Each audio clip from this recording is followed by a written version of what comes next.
Subscribe to Echo Tales for deeply emotional, romantic, and mature stories that echo through your heart.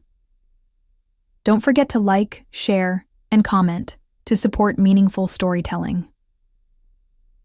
It was a quiet December evening, and the city was covered in a soft blanket of snow.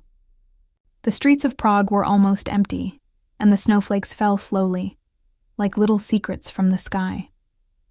Mira walked alone, her coat too thin for the cold, and her hands tucked deep into her pockets. She had stayed late at work again and was used to walking home through the old cobblestone streets. The winter air was cold against her cheeks, but she liked the stillness of the night. It made her feel like the world had paused for a little while. As she passed the bookstore near the corner, the one that always stayed open later than the others, something caught her eye. A warm light glowed from inside, and a man stood behind the glass window, holding a book in his hands. His dark coat, his gentle eyes, the way he turned each page like it mattered, all of it made her stop for just a second longer than she meant to. Their eyes met through the frosted window, and in that quiet moment, something passed between them. He smiled. It was soft, almost unsure, but kind. Mira looked away quickly, but then slowly stepped inside. The smell of old books and tea welcomed her like an old friend. The man looked up as she walked in, and without a word, he poured a small cup of hot tea from the kettle behind the counter. "Cold night," he said, his voice deep and a little rough, like he didn't talk much but meant every word. Mira nodded, wrapping her fingers around the warm cup. "It's the kind of night that feels like a story," she replied, not sure why she said it. He smiled again. "Then let's be careful what kind of story we start." They both laughed, softly, though something in his eyes made her chest feel tight. They stood there, surrounded by shelves of forgotten books and the quiet hum of the heater. For a while, they just talked, about nothing and everything. He told her his name was Lucas. She told him hers. They spoke about winter memories, favorite books, how the city felt lonelier in December. There was no rush, no one waiting. It felt like the world outside had disappeared. When the bookstore closed, Lucas offered to walk her part of the way. The snow had picked up again, falling heavier now, covering rooftops, trees, and empty benches. The city looked like a painting, soft, cold, beautiful.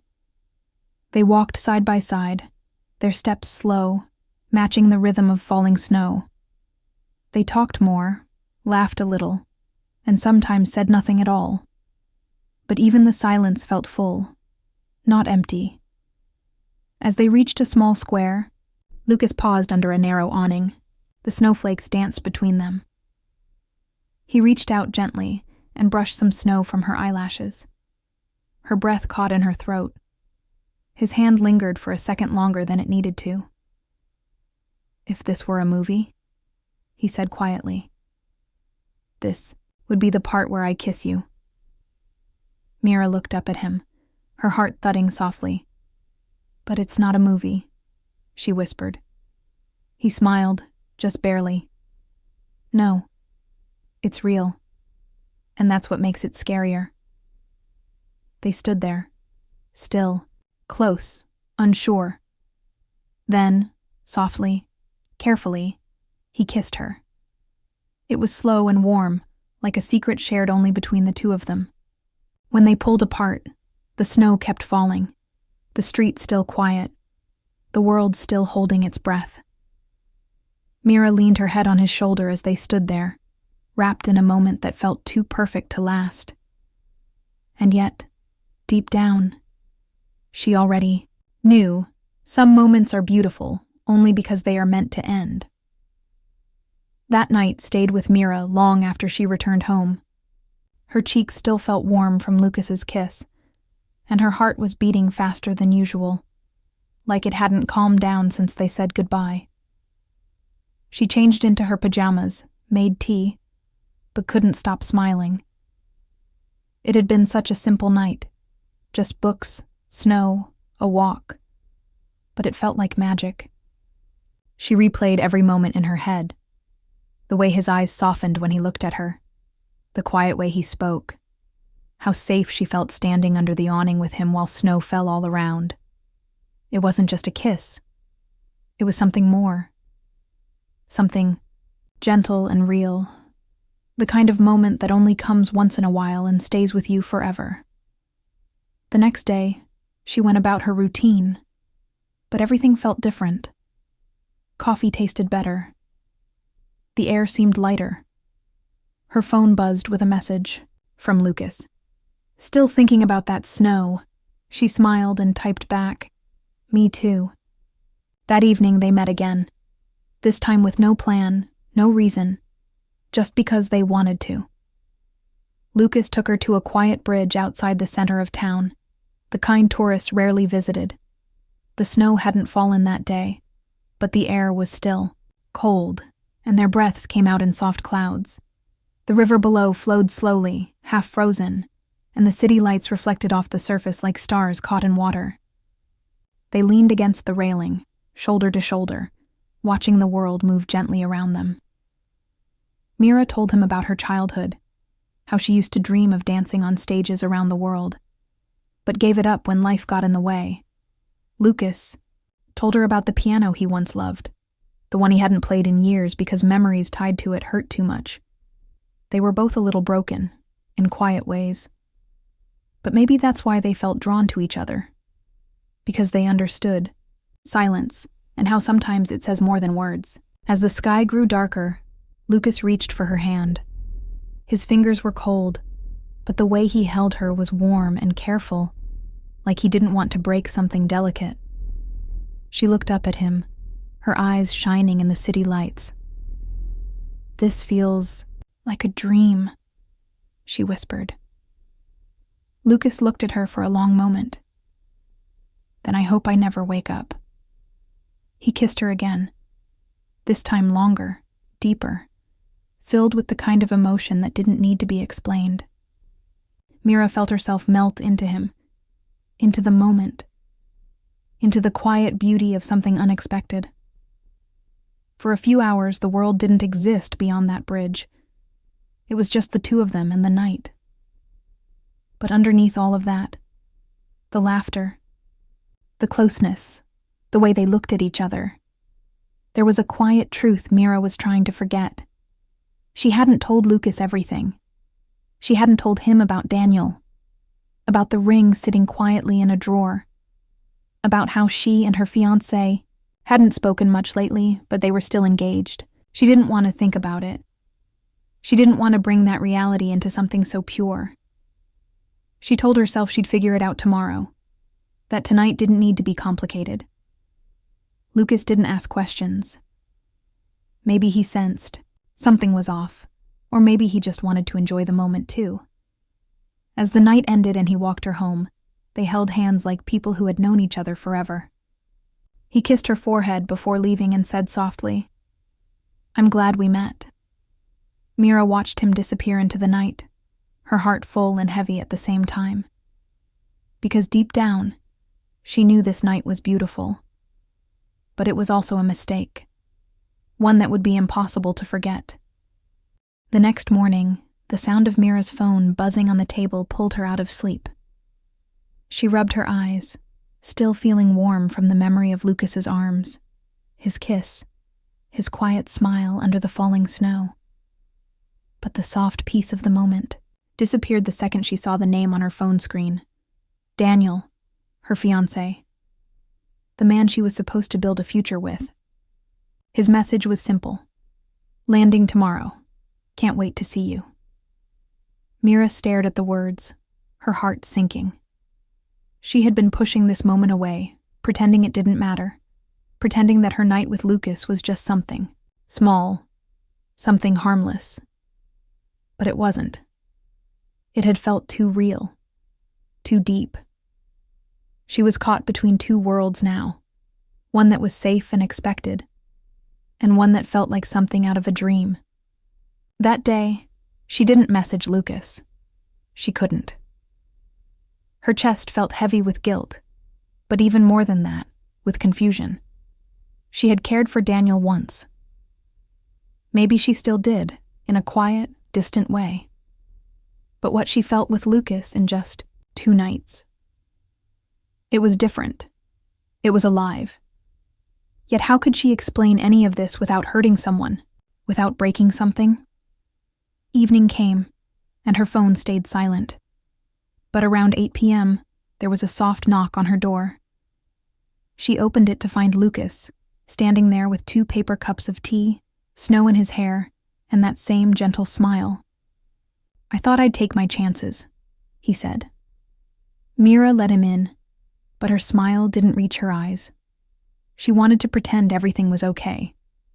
She wanted to enjoy one more moment with him, like nothing had changed. But her silence spoke louder than her words. Lucas sat on her couch, watching her closely. "You're quiet," he said after a while. "Did something happen?" Mira looked down at the tea in her hands. Her fingers tightened around the cup. She wanted to tell the truth. She owed him that. But part of her didn't want this story to end. Not yet. "Daniel is coming," she finally said. "Tomorrow." Lucas didn't move. He just stared at her, like he had known this was coming, but hoped it wasn't true. "Daniel? Your boyfriend?" "My fiancé," she whispered. The word tasted bitter on her tongue. Lucas looked away. The room fell into a heavy silence. The tea grew cold in their hands. Finally he spoke, softly but clearly. "Then what was last night, Mira?" She blinked fast, trying to stop the tears. "It was real. It was honest. But maybe it was just a moment. One I needed." Lucas nodded slowly. He wasn't angry, but Mira could see the hurt behind his calm. "Sometimes moments mean more than we expect," he said. "And sometimes they change everything." She didn't know what to say. She wanted to apologize. She wanted to ask him to stay, but she couldn't offer him a future. She didn't even know what her future looked like anymore. Lucas stood, placing his untouched cup on the table. "Will I see you again?" he asked, not accusing, just hopeful. Mira opened her mouth, but no words came. She looked into his eyes, those kind, deep eyes that had made her feel seen in a way she hadn't felt in years. And then she looked away. Lucas nodded, as if her silence was enough of an answer. He walked to the door and paused. "Some people come into our lives to show us what we've been missing," he said, "even if they can't stay." And with that, he left. The door clicked shut behind him, and Mira sank to the floor, the weight of her choices pressing down like snow on a quiet street. She had never felt so full and so empty at the same time.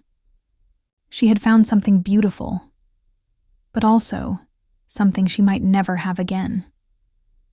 A year had passed since that night. The snow was falling again, just like it had that evening when Mira stood with Lucas under the soft winter sky. But everything around her had changed.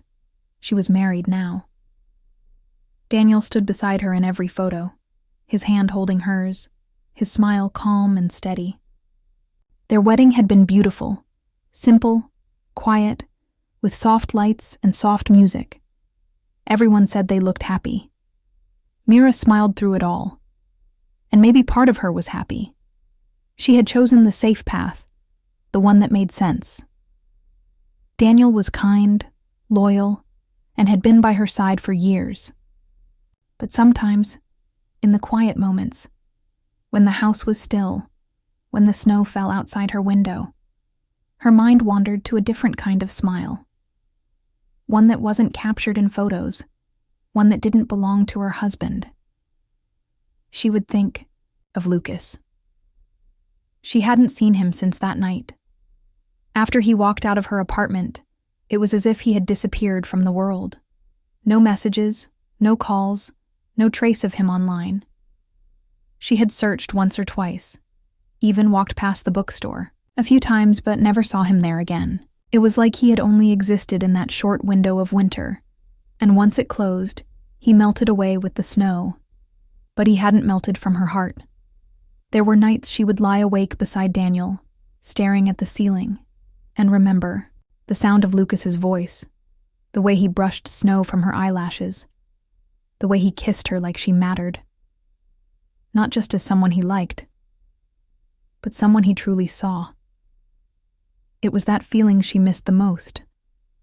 The feeling of being seen, completely, without having to explain anything. She wondered sometimes if he ever thought of her. If he remembered their walk through the quiet square, the bridge over the frozen river, the stolen hours of something that never had a name. She told herself it was just a memory, that it wasn't fair to hold on to it. But love, even when unfinished, has a way of staying. One afternoon, while walking home from the market, Mira paused outside the same bookstore. It looked just as it did that night, warm, glowing, a small world of quiet stories inside. Her fingers tightened around her bag. For a moment, she wanted to go in, to ask if he'd ever returned. But she didn't. Instead, she just stood there, watching the snow fall softly onto the windows. She was about to turn away when she heard something, a faint sound from an upstairs window. Piano. A soft, slow melody. Her heart stopped. It wasn't loud. Most people wouldn't even notice it. But Mira did, because she remembered that Lucas had once told her he used to play, before he stopped. The tune floated through the air like a memory, full of longing and tenderness. She looked up at the window, but it was too high. She couldn't see who was there. She didn't need to. She closed her eyes and let the music fill her for a moment, a quiet ache growing in her chest. It felt like goodbye and hello at the same time. She walked home slowly, her breath misting in the cold air. Daniel greeted her at the door, kissed her forehead, asked about her day. She smiled and answered, just like always. But that night, as she stood by the window watching the snow, she whispered into the stillness, "I remember." Because some loves don't fade, some kisses don't disappear, and some nights, especially the ones under the snowfall, live forever in the quiet corners of our hearts.